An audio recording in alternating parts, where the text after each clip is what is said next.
अगर आपके passport status में लिख कर आ रहा है कि police verification is not clear, या ये लिख कर आ रहा है कि police is not submitted there report, but आपकी जो फाइल है वो रीजनल ऑफिस में चली गई है, यानी कि आरपीओ में चली गई है, तो ये एक बहुत बड़ी वरी की बात है, बहुत बड़ी एक बात हो जाती है। और अगर आप पासपोर्ट बनवाना चाहते हैं तो मैं कहूँगा कि इस वीडियो को अंत तक देख लीजिएगा, क्योंकि अगर आपके साथ ये सिचुएशन हुई है तो आपको इसको डील करना पड़ेगा, ये ऑटोमेटिक नहीं होगी। तो मेरा नाम अभिषेक है, आप देख रहे हैं मेरे यूट्यूब चैनल को सब्सक्राइब ज़रूर करिएगा, और आपके साथ अगर ऐसा हो रहा है तो कमेंट भी करके बताइएगा, क्योंकि इसमें सोल्यूशन भी मैं आपको देने वाला हूँ। देखिए, पुलिस वेरिफिकेशन नॉट क्लियर, इसके कई सारे रीज़न्स हो सकते हैं। उसमें सबसे बड़ा रीज़न जो होता है वो होता है आपका जो आपने पीएसके में जाके अपना डिटेल्स दिए थे, अपना जो फ़ोटो खिंचवाया था और अपना जो फॉर्म भरा था, उस फॉर्म में एड्रेस और जो आपने जहाँ पर अप्लाई किया है उसका एड्रेस मिसमैच है। इसमें मैंने कई सारे कमेंट्स आपके पढ़े थे, उसमें लोग ये लिखते हैं कि हम चंडीगढ़ के रहने वाले हैं, चंडीगढ़ में रहते हैं, लेकिन दिल्ली के रहने वाले हैं, हमारा आधार कार्ड में दिल्ली का नंबर है, दिल्ली का एड्रेस है। उस केस में क्या प्रॉब्लम आ सकती है? जिस प्रॉब्लम तो आ सकती है, अगर आपका कोई डॉक्यूमेंट आपने उनको ऐसा नहीं दिया है जिसमें ये प्रूफ होता हो कि आप चंडीगढ़ में रहते हैं, तो प्रॉब्लम आ सकती है, क्योंकि इंक्वायरी आपके जो आपका आधार कार्ड है ना उसके अकॉर्डिंग जाती है। तो अगर आप रहते हैं चंडीगढ़ में और दिल्ली आपका नंबर है, आधार कार्ड में आपका जो एड्रेस है वो दिल्ली का है, तो मैं कहूँगा कि कुछ सपोर्टिंग डॉक्यूमेंट्स लगा दीजिए। और जब आप अपना पीएसके कराने जाएं, यानी कि जब आप अपना वेरिफिकेशन कराने जाएं, अपना फ़ोटो खिंचवाने जाएं, तो मैं ये कहूँगा कि उन्हें ये बात बता दीजिए कि हमारा मतलब एक सपोर्टिव डॉक्यूमेंट हमारा ये है कि हमारा करंट एड्रेस ये है, लेकिन हमारे आधार के अंदर ये एड्रेस है। तो वो जब पुलिस वेरिफिकेशन के लिए चीज़ आती है तो वहाँ पर आपको कोई प्रॉब्लम नहीं आएगी, वो समझ जाएंगे कि ये बंदा, मतलब एफिडेविट लगा लीजिए या निवास प्रमाण पत्र लगा दीजिए या मकान मालिक से लेके कुछ लगा दीजिए, इस तरीके की चीज़ें होती हैं, नॉर्मल होती हैं, उसमें कोई ज़्यादा पैनिक होने की ज़रूरत नहीं है।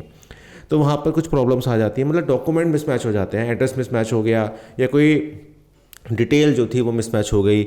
अच्छा, इसमें सेकंड प्रॉब्लम आती है कि आपका जो नेम है, आधार कार्ड में जो नेम है और आपके फॉर्म में जो नेम है, या आपके जो 10th की मार्कशीट है उसमें अगर कोई प्रॉब्लम आ गई, या उसमें कोई नेम में मिसमैच आ गया, स्पेलिंग में मिसमैच आ गया, प्रोनाउंसिएशन में नहीं है लेकिन स्पेलिंग में मिसमैच है, तो प्रॉब्लम आ जाती है। स्पेलिंग ठीक है लेकिन कुछ गैप आ गया है तो वो उसको कंसिडर कर लेते हैं, क्योंकि मेरे केस में ये चीज़ हुई थी, मेरे नाम में गैप था, तो उन्होंने बोला कि कोई प्रॉब्लम नहीं है, आपका हो जाएगा। तो अगर कहीं नेम में स्पेलिंग में मिसमैच हो जाता है, कुछ हो जाता है, तो भी वो रोक देते हैं। अच्छा, दूसरा केस जो होता है इसमें वो ये होता है कि उन्होंने आपको बुलाया फिज़िकल अपीयरेंस के लिए, देखो जाना पड़ता है या वो लोग आते हैं। अगर उन्होंने आपको फ़ोन करके बुलाया और कहा कि आप आ जाइए, या वो आए आपके घर पे और आप उन्हें नहीं मिले, उन्होंने आपको फ़ोन किया तो आपने उनका फ़ोन पिक नहीं किया। अच्छा, वो जब इन्होंने अपनी इंक्वायरी करी तो उन्होंने पाया कि आपके ऊपर क्रिमिनल केस चल रहे हैं, या आपके खिलाफ़ कोई गतिविधि आपकी ऐसी संदिग्ध गतिविधि है, या आसपास के जो लोग हैं, कई बार क्या होता है कि आसपास के लोगों से वो पूछते हैं कि ये जो बंदा या बंदी है ये कैसा है, इसका चाल चलन है। तो अगर किसी ने कुछ नेगेटिव बात बोल दी, वैसे तो बहुत वो इस ये वाला जो पॉइंट है नेगेटिव बात वाला, उसको वो बहुत माइन्यूटली नहीं चेक करते हैं, वो सिर्फ अपने डॉक्यूमेंट्स को चेक करते हैं कि उनके डॉक्यूमेंट्स में क्या आ रहा है। लेकिन फिर भी वो कई बार कंसिडर कर लेते हैं, और वो कंसिडर तब करते हैं जब वो जो डॉक्यूमेंट्स आपसे मांग रहे हैं वो आप उन्हें प्रोड्यूस नहीं कर रहे हो, या जो उन्होंने आपसे पूछा है, जो क्वेश्चंस उन्होंने पूछे हैं आपसे, आपने उनका जवाब जो है वो सही से नहीं दिया है, तब वो ये जो पड़ोसी वड़ोसी वाला फैक्टर होता है वो तब आ जाता है। तो ये एक फैक्टर हो गया। इसमें सॉल्यूशन क्या है? सॉल्यूशन भी तो है। देखिए, अगर ऐसा स्टेटस आ रहा है कि पुलिस नॉट सबमिटेड और पुलिस वेरिफिकेशन और आपकी फ़ाइल जो है वो आगे गई हुई है, तो आपको आरपीओ से यहाँ पर अपॉइंटमेंट लेना पड़ेगा। ऑनलाइन अपॉइंटमेंट मिल जाता है, उसी ईमेल आईडी से मिलेगा, उसी पासवर्ड से मिलेगा जिससे आपने पीएसके अप्लाई किया था।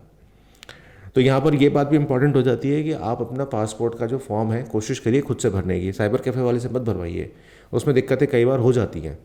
तो यहाँ पर आपको अपॉइंटमेंट लेना होगा, आपको जाना होगा आरपीओ साहब से मिलने, आरपीओ साहब को सारी बात बतानी होगी। आपका जो नंबर होता है जिससे आप स्टेटस चेक करते हैं उससे वो देख लेंगे। उस केस में वो आपको एक फॉर्म देंगे जिसमें री पुलिस वेरिफिकेशन का फॉर्म होता है, वो आप वहाँ से रिक्वेस्ट डालेंगे, आपका जो री पुलिस वेरिफिकेशन है वो हो जाएगा। आरपीओ साहब भी आपसे कुछ क्वेश्चंस पूछ सकते हैं, उनका जवाब आपको सही से देना है, कोई भी डबल मीनिंग वाला जवाब नहीं देना है। अगर आपने डबल मीनिंग वाला जवाब दिया तो फिर आप फंस जाओगे, तो प्रॉब्लम ही है। अच्छा, 3 बार अगर आपका पुलिस वेरिफिकेशन आपका अगर मतलब रिजेक्ट हो जाता है तो फिर आपको नई फ्रेश एप्लीकेशन यहाँ पर सबमिट करनी होती है।